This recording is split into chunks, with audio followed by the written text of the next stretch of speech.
So I took the liberty, not asking, so that I could break the protocol. And that is that instead of speaking about the Torah portion of the week, I'll speak about the time that we are in. Many times the Rebbe could speak a lot about the times and how it affects everybody and how it affects the lessons that we have to learn, not just from the parsha, but also from the time of the year, and actually many times, even from things that were happening in the world. If there was a big incident in the world that happened, for example, when they went to the moon, the Rebbe spoke about it by Febringen. What lessons could we take out of the fact that they went to the moon? But so therefore, before I do that, I just want to mention in short what the parsha is. Parshas Veschanon.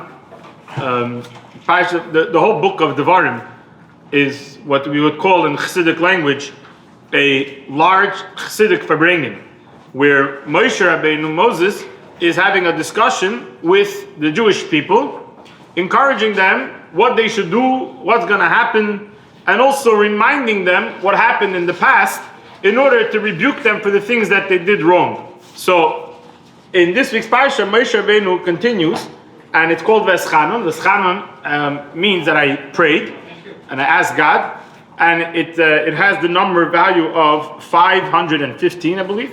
And the reason is because the Moshe Rabbeinu asked God 515 different ways to allow him to go into the land of Israel. And God tells him finally, don't ask me one more time because I'm done. I'm not giving it to you again. I'm not listening to you. And if you ask me one more time, I will have to give it to you.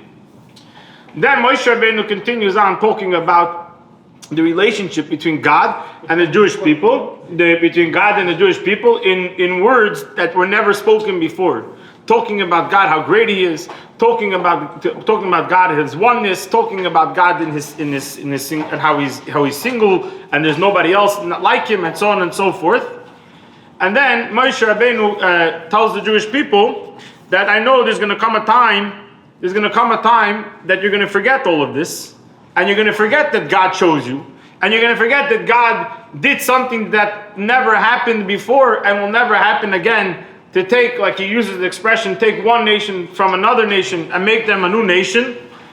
And then he says you're going to forget this, and this is the Torah reading actually which we read today in the morning, that you're going to go after idol worship and so on and so forth. And Moshe Rabbeinu tells the Jewish people, he reminds them of the 10 commandments which he received. That's roughly the Torah portion that talks about, obviously with a lot more details, and also a lot of very, very beautiful verses. Okay, so what do I want to talk about? We just finished the fast of the 9th of Av. The 9th of Av, actually an interesting thing, which we're not going to speak about, but just in short, the truth is that the 10th day of the month of Av is really sadder than the 9th day of the month of Av. Why? Because the day that the temple was actually burning and the day that the temple actually was destroyed was not on the 9th day of Av, but rather it was on the 10th day of Av. On the 9th day of Av, they lit the temple on fire. But if you ever lit a brick building on fire, you know it takes time until the fire gets going. So the temple actually only burnt down on the 10th day of Av. So why do we mourn and fast on the 9th day of Av? Because that's when the fire started, and that is when the decree of God was implemented, that the temple should be destroyed. But that is why we don't eat meat until tomorrow midday. We don't drink wine until tomorrow midday. And on a normal year, we don't take showers, we don't wash laundry, we don't do any of these things until tomorrow midday. Why? Because really the 10th day of Av is sadder than the 9th day of Av. But this year, because tomorrow night is Shabbos, you could do laundry and take a shower, but still, no meat and no wine till tomorrow afternoon. So because we're in the middle right now, we are still in a moment of mourning of the Beis Hamikdash of the third temple, so of the first and second temple. So I want to take time to speak about a very, very interesting thing that the Rebbe taught us about the first and second temple that really changes the outlook of a person of how to understand the relationship between us sitting here today and the first and second temple. But in order to get there, we first have to understand, and we're going to discuss the ark, which was the Aron, which was inside the Holy of Holies, which inside that box was the tablets, the 10 commandments, as well as the broken commandments were together with it. Together there was a little jar of the manna that God said to preserve, as well as God said to keep the staff of Aaron. The staff of Aaron, when the tribes were fighting with him, and they wanted Korach, and God said there's one staff that's going to grow the almonds. That staff was also there, and all of this was in the Holy of Holies. What happened to that? What happened to that box? Where did that box go? So if anybody, I was never there, but apparently in Italy, in the Arch of Titus, there is engraved inside the arch is engraved all the utensils and all the vessels of the temple. Just for the record, the vessels there are not engraved correctly the way they actually looked, and historically that arch was engraved before the vessels actually arrived. The arch was built as a welcoming part of the welcoming committee. So many of the vessels that are there are not actually looked correctly, but we know that the ark, the box that came from the Holy of Holies, did not make it ever with the rest of the vessels. Moses builds this box, and the next thing that we know that happens with this box is they're already in the desert. So this Aron, if you don't mind, I will call it the Aron from here on. Calling it the box is unfortunately a tongue twister for me. Moses builds the Aron, and the Jewish people, it stays inside the Holy of Holies, inside the Mishkan, inside the tabernacle, wherever they travel, until they get to the Jordan. What happens when they get to the Jordan? So God tells Joshua that in order to cross the Jordan, what you're going to do is the Kohanim, the priests who are there obligated, their job is to hold the ark. They're going to step into the water. The water of the Jordan will split. All the Jews will go to the other side. Then they will cross over, and when they will come out on the other side, the Jordan will go back to the way it was. And from there, the ark goes back into the tabernacle, goes back into the Mishkan, and never comes out again until there's a war. There's a war with the Plishtim, and the Plishtim are having a war with the Jewish people. And it was decided by someone that in order to win the war, they should take the Aron and they should take it to the battlefield. And they'll take the Aron to the battlefield, they'll for sure win the war. But instead, what happens? The Plishtim conquer the Aron. The Plishtim, they get a hold of it. And now the Plishtim have it. The high priest hears about this, and of course, he is devastated. Such devastation happens to Eli, the high priest, that he dies on the spot, as soon as he hears about this. At this time, the Jewish people are at loss, because not only did they lose the war to the Plishtim, but now they don't even have the holiest object of the Jewish people. The Aron is gone also. But what happens with the Plishtim? Hashem let the Plishtim capture it, but he doesn't let them do anything with it. So the Plishtim, they're convinced that wherever they take it, it's going to be a big successful city. But instead, every time, wherever it goes, terrible things, any city that they try to bring it to, terrible things start happening in that city. The Plishtim, realizing that God obviously is not very happy with them having the Aron, so they take the Aron and they put it on a wagon, and they let the wagon, the horses take it back to the Jewish people. But that's it. Two oxen take it and go. Just they push it towards the Jewish people, and they see the Jewish people obviously very, very happy that they got their ark, they got the Aron back. From there, Shlomo HaMelech, King Solomon, builds the temple. And when he builds the temple, he's going to dedicate the temple. When does he decide to dedicate the temple? He decides to dedicate the temple on Yom Kippur. And he makes, that Yom Kippur, they made a big feast, and they didn't fast that Yom Kippur, they brought the ark into the temple in Yerushalayim. And now comes the question, what happens at the end of the first temple? We know for a fact of light that in the second temple there was no ark. So what happened, at what point, and where did that temple go? Where did the Aron go after that? So here we have many different opinions of exactly where it went. So the first is, and the pasuk says as follows: The verse in Divrei Hayamim, which is the last of the books of the prophets, is like a historical book where it goes through from the beginning all the way, and it just gives historically over there everything that happened. And over there it says like this. It says that that when Nebuchadnezzar came and he was conquering the land of Israel. So it says over there that he went to Jerusalem, and Nebuchadnezzar went and he took everything, all the utensils with him to Babylonia, in Kli Chemdas Beis Hashem, with the vessel that was so beloved to Hashem. Comes the Talmud, and the Talmud says, you know what it means that he took the Kli Chemda? So the verse inside, when the story happens, the verse actually lists everything that he gives, but it doesn't mention that he took the Aron. It says he took the menorah, it says he took the altars, it says he took the table, it took everything. It doesn't say that he took the Aron. But the Gemara, later on, the Talmud comes and says that when the verse says in Divrei Hayamim, the verse repeats over the story, and it adds that he took the Kli Chemda, what is the special vessel? So the Talmud says the special vessel is the ark. So the Aron. So although the pasuk itself doesn't clearly mention that he took the Aron, nevertheless the Talmud says that he took it.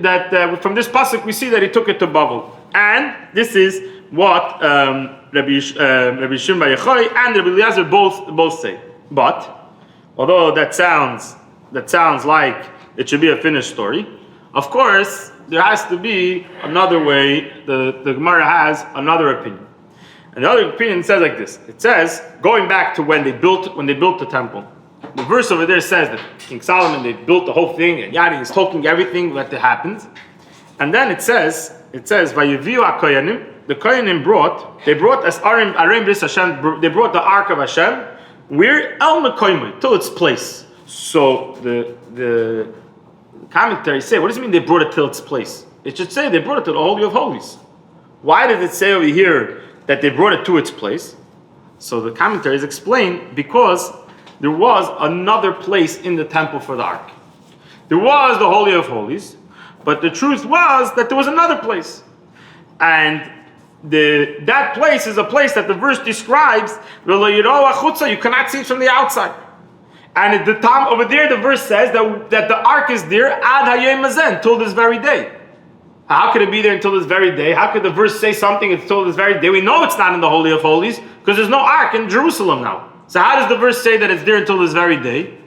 So therefore, Rabbi Yehuda ben Lakish says, you know why? Because there's another place inside the temple. There's another place, a tunnel, a secret place somewhere under the temple, and that is where it is. But where is that place? So over here, it seems like it's right directly under the Holy of Holies. It's been Mekoyma, it's in its place, directly in the Holy of Holies, under the Holy of Holies. Talmud has another story. The Talmud says that Yeshua was a king of Judah. So just a quick history lesson. We know that after King Solomon, Shlomo HaMelech was the king, there was a big internal battle broke out between the Jewish people, and the Jewish people got split, and there was 10 tribes who went one way, and there were 2 tribes who went the other way, and for the most part, within Jewish history, these 2 groups were nations at war, and not regular war, but bloody war, and it was really, really bad. And Yeshayahu was the king of the 2 tribes, Yehuda and Binyamin, the tribe of Benjamin and the tribe of Judah, where Jerusalem was found in their part. And he was actually, his predecessors were terrible, terrible kings who caused many, many Jewish people to do sins. But Yeshayahu himself was a very, very righteous man. He was a very, very righteous man who had a lot of trust in God. And he brought a lot of Jewish people back to serving God. So the pasuk says like this. The pasuk says that Yeshayahu knew that the time is coming to an end. He was the king he died about 20 years before the temple was destroyed, something like that, maybe a little, maybe even less. And he already saw that this is not going to end well for the Jews. So what did he do? So the Torah said, the pasuk says, he called the Levim. Which Levim? The ones who knew. We'll see what that means later. What did they knew? And he said, put the ark Babayish Hashabana Shema, in the house that Shlomo built. Right? And then he told them, Ein lechem maser b'kasiv ad ata. You have no more job to carry. So what does it mean? He tells them, take the ark, carry it down, and put it in the place that Shlomo built. It's already in the Holy of Holies. Where's exactly this place that Shlomo built? It's in the Holy of Holies, right? And then he tells them, from now on, you're going to have no more job to carry the ark, right? The Levites, their job was to carry the stuff. And he told me you're not going to have a job anymore.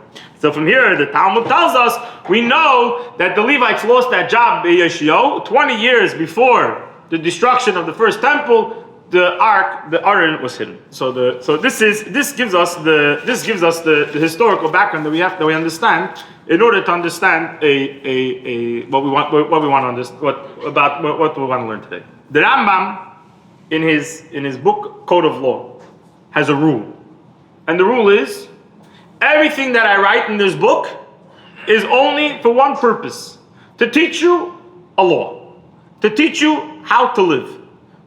Not necessarily today. A lot of it has to do with in the time of the temple, which is unique, by the way, to the Rambam. The Rambam is the only, until today, the only comprehensive Jewish code of law that we have that includes not just laws which are relevant to current times, but also laws which are relevant to when Mashiach comes, and the ones that are relevant to today. So it's the only full comprehensive set of code of law we have. Normal code of law that we learn only has laws which are relevant to today. And the Rambam writes, when he talks about the laws of building the temple, so the Rambam writes as follows. The Rambam writes that in the Holy of Holies there's a stone, and on that stone was the ark, the Aron, and he writes like this. He writes, when King Solomon built the temple, he knew that it's going to be destroyed, and therefore he built a place that's hidden deep down under the temple. Comes Yeshayahu many years later, and he knows about that place. So he calls to the Levites, and he tells them to bury it. And it never came back. So the Rebbe asks a question. The Rebbe says, it's a beautiful story, but this is a book of law. What law is the Rambam trying to teach us by telling us the story? If it's not a law, if it's not a halacha, then the Rambam doesn't tell it to us. And another question is, a more practical question, and that is, if anybody learned Chumash, you learned the story of the laws in Parshas Achrei Mos. We learn about how the Kohen Gadol, how the high priest has to serve on the holy day of Yom Kippur. And without an ark, without an Aron, without the Aron there, the whole thing disappears. How could the second temple have been, not just the second temple, 20 years before the first temple was destroyed, already it's not there anymore. So how could the temple be there? The Rebbe turns this whole thing, and the Rebbe says it must mean. The Rebbe says like this. The Rebbe says it must mean that, remember, who built the tunnels? King Solomon built the tunnels. When did he build the tunnels? When he was building the temple. Why did he build the tunnels?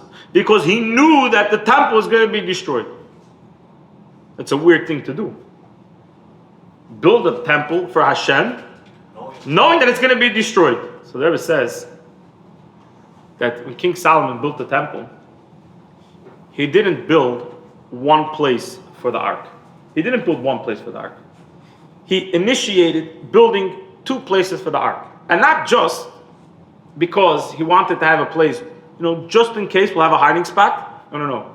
He knew that he was building a place that the ark is actually going to go there. And therefore, in the temple, there isn't one place that's called Holy of Holies, but rather there are two places in the Temple Mount which are called Holy of Holies, with neither one of them having having a distinct advantage over the other. I'm going too fast? No, it's Panama. You're looking at me like you got lost over there. Okay. Okay, no, he was looking at me like he got lost. If I'm not clear in what I am saying, I'm used to my boys correcting me, so anybody feel free. My boys sit next to me and they correct me in the whole class. So the Rebbe says, when Shlomo, King Solomon built the temple, he built the temple with two distinct places for the ark, with neither one of them having the advantage over the other. Neither one of them having the advantage over the other. And that is why when King Solomon builds the temple, what does he tell the Levim? What does he tell the Levites? He does not tell them carry the ark to the Holy of Holies.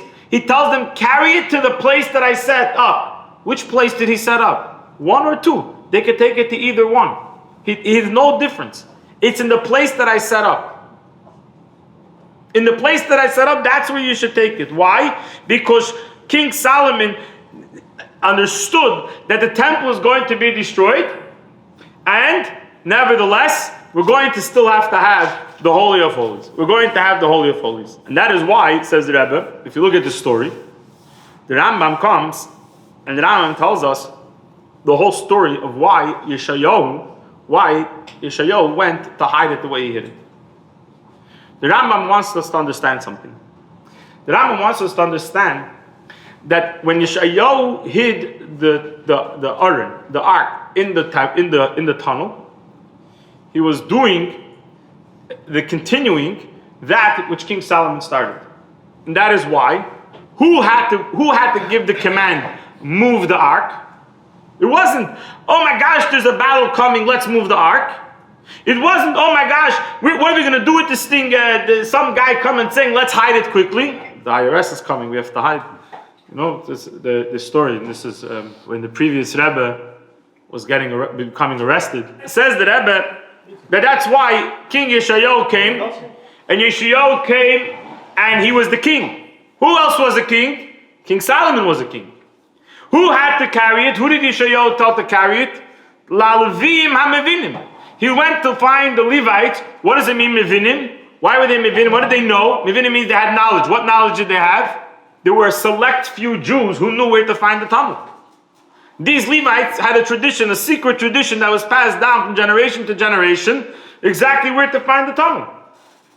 Yeshayahu comes and Yeshayahu says, I want to move it to the new place. I need to do it exactly the same way that I came to the first place. I am the king, I can give the command.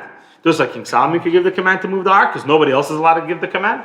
And who am I going to use? I'm going to use the Levites. What do you understand from that? You understand from that when they removed it, they were not removing the ark, God forbid. They were not removing the ark. They were merely placing it in its second home. They were merely taking it from Kodesh HaKadoshim, Holy of Holies, number 1, and putting it in Holy of Holies, number 2. Get some dacha. Negate some dacha, exactly. Just the bad dacha, but yeah. According to this, says Rebbe, now we can understand, and this is where the message comes to us, essentially. But this is where we start going. So now the Rebbe says, now we can appreciate something. There is a question in law that goes like this: when you make something holy, is it kaddish? Is it holy now, or is it also what we say l'shaite? It's now ula'asad love, and also for the future. The Temple Mount, when they built the temple there, it not only became holy l'shaite right now, but also l'asad love in the future. Take an example: if a person is going to build a shul, right? A shul. We're sitting over here in this room and we're learning Torah. Right now, when we're sitting in this room and learning Torah, this room is a holy room. But it's only holy l'shaite for the time that we're using it to learn. When we're going to get up and leave, the holiness that we brought disappears with it. Not in this specific room, already has so many Torahs going on over here, so it stays holy. And the next week is going to be another one. So right, it's already consistent. It's a continuation. Right, but right, we understand the idea, right? But the Beis Hamikdash was different. The Temple Mount is l'shaite now, u'lasad love and forever. So why? So the Rebbe says, because what was the most fundamental part of the temple? It's interesting. In the Rambam, in the laws, besides that he codified everything, he did it in a very, very organized manner. Everything is on topic. Nothing gets off topic. So in chapter number 2, he describes all the utensils, but he forgets to describe the utensil called the ark. Later on, when he's describing the way the temple looked, he describes what the ark looked like. When he's describing the Holy of Holies, he describes the ark also. Why? Because a part of the building of the Beis Hamikdash, in fact, the main part of the building of the Beis Hamikdash is what? Is the ark. So if you look regular, if a regular person sits down to look at Jewish history, it turns out that the second temple was missing a fundamental part of what makes it a temple. Says the Rebbe, we have it wrong. Because the Holy of Holies never ever lost the Ark. The Ark was always there. You went in the Holy of Holies, it wasn't there. Nobody asked you to look in the wrong Holy of Holies. When King Solomon built the temple, he built it with two Holy of Holies. One, HaKodesh HaKadoshim, was inside the building, and the other one, Kasher Bana, when he built it directly under it. So why does the Rambam tell us this law? The Rambam wants us to understand that this was such a fundamental part of the temple that it cannot be a time without it. And therefore, even during the second temple, when there was no ark, the truth was, not only was there an ark, but there was an ark in the Holy of Holies that was still part of the first temple. Meaning that what made the second temple a temple was the fact that it had a piece of the first temple. Bringing that the first temple, the second temple, and ultimately, Hashem saw very, very soon, the third temple, all have one long, continuous thing. And that is the place of the Holy of Holies. It's not, says the Rebbe, that we had different things happening at different times. No. We have one thing that lasts, and it takes it from the first all the way through the third, which will be built. Says the Rebbe, and this is why it's such an important part of the laws. To be able to tell us that why we have this. So now we understand another very, very interesting thing, which the Rambam gives us in a roundabout way. What happened? You don't like something? It's not a point to like it or this. You have a question? This is the point. First of all, if we know that the first temple, the second temple, or whatever the number of the temples was built under the, so it's easy to find. We know exactly where the ark used to stay. So if it's under the, just dig a little bit. So that's a very. This is the first one. Okay. The second one, if the ark is not there, the Kohen Gadol still doing his own. Yes, because the ark is there. Because he knows the ark is still in the Kodesh HaKadoshim. That's why it was important to mention that when King Solomon built it, he built it with two places for it, with neither one of them having an advantage over the other. Not only that, during the second temple, they used to buy. They were corrupt, and they would buy the position of Kohen Gadol, and they would still tie the rope, and many would die. Which means even though the ark wasn't there, they did not come out alive. So there was something there that there was. So if we know it was built, the one under or on the top of the shadow of the other, and we still cannot find it. But you can't find it for two reasons. First of all, because God doesn't want you to find it. That's but besides that, I'll read you the stories. I told people not to do it. Yes, there's a long story here that I didn't understand exactly all the details, so I'm not going to tell it to you. But after 6 day war, there was a guy. There was a guy. There was a guy in Israel that after 6 day war, if you ever been to the tunnels under. Yeah. So today, if you go into the tunnels, there is one place they say that this is the place across from Kodesh HaKadoshim. And tell you, there was a guy who after 6 day war, after they regained control of Yerushalayim, and he decided to do an archaeological excavation. He said, "We know it's there," and I go. Yeah. And he wrote about this to the Rebbe, and he says, "I know that it says that anybody who goes, he can die. So I'll die, but I'll find the ark for the people. It's going to be restored." And the Rebbe told them, "Stop, do not, you're not allowed." From that alone, the Rebbe wrote them a letter, I think, in very strong terms, that you have no right to do it, and stop. And they did stop. Actually, it happened to be that the Arabs upstairs, they heard the noise also, and they said, "Oh, the Jews are digging," and the waqf and the whole thing, waqf, whatever it's called. The Jordanians that control the Temple Mount, the Al-Aqsa Mosque. So they also made the whole big noise, and they stopped.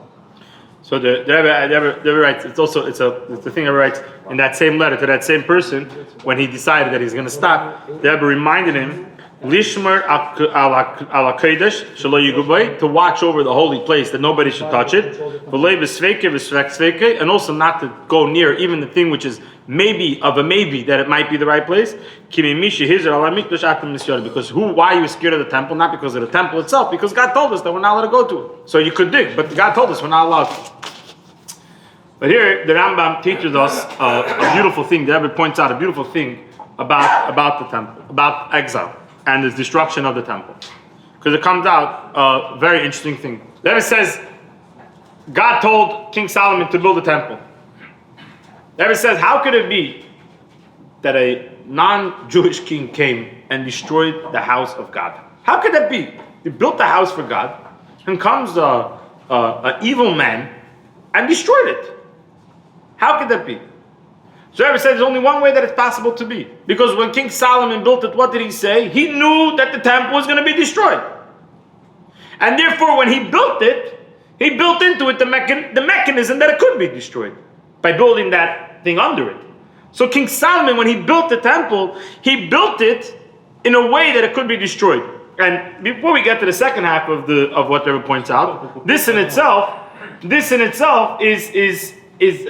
gives us a certain powerful strength within our own self, is that we know that as God's chosen people, we have God's strength in us, and nobody and nothing can ever take us over.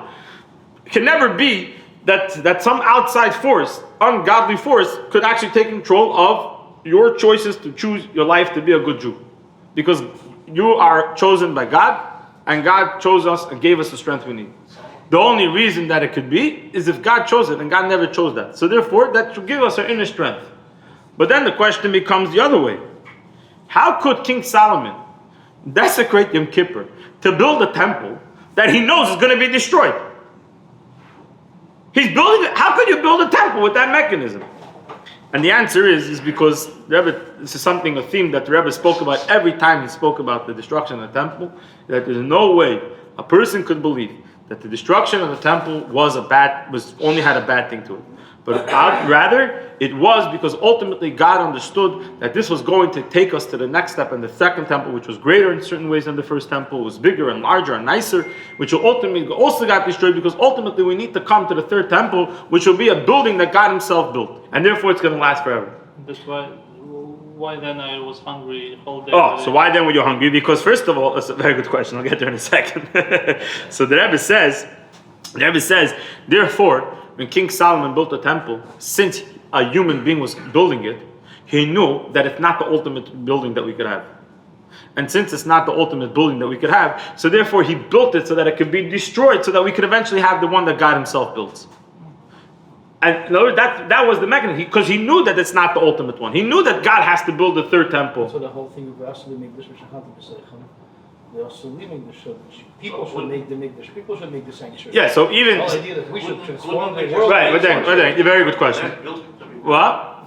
Couldn't we just put the left building? Oh, very good. So you and the rabbi are asking the same question from opposite sides, not just outside the table, but from opposite points with the same point, I think. Yeah. Yeah. Another question.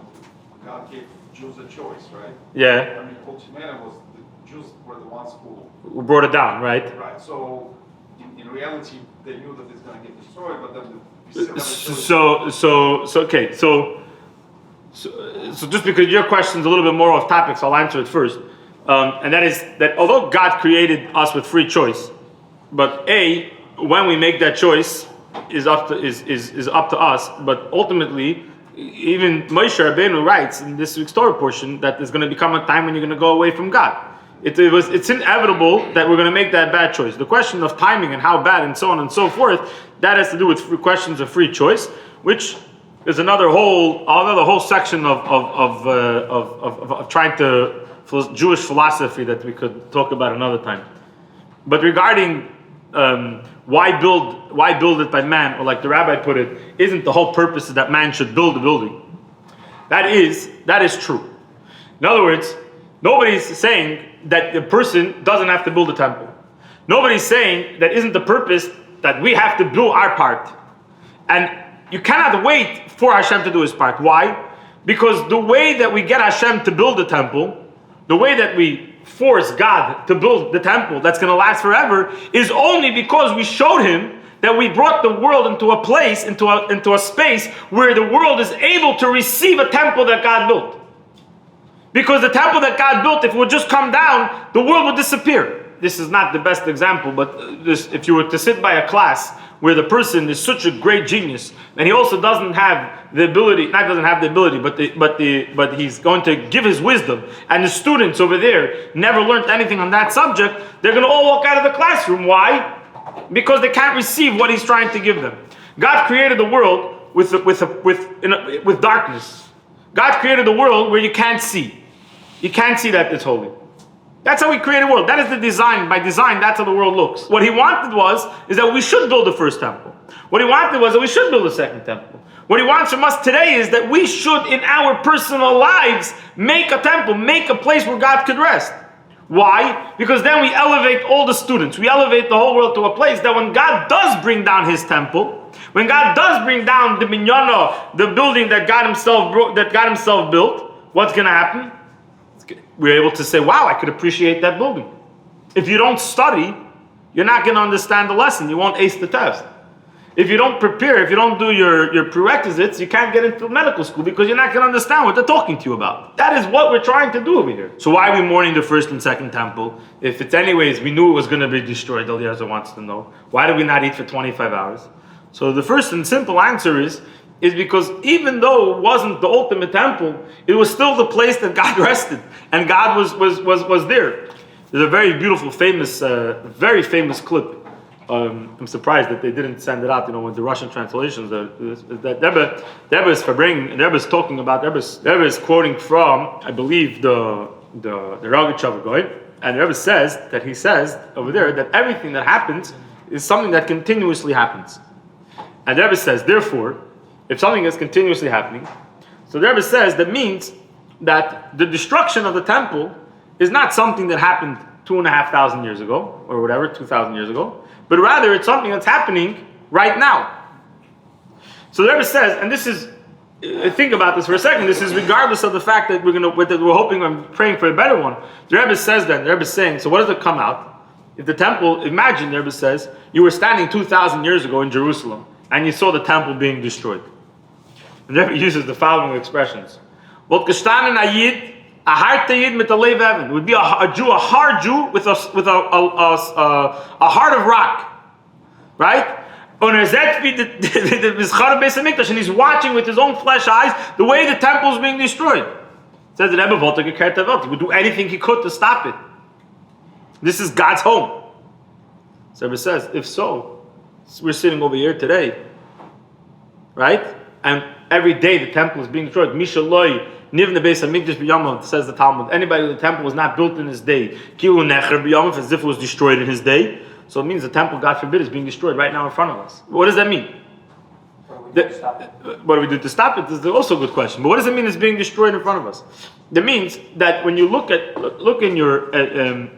rearview mirror, and you see that the home of God is being destroyed, the home of our most beloved is being destroyed. It doesn't matter the fact that I know that I could build him a better one and a bigger one.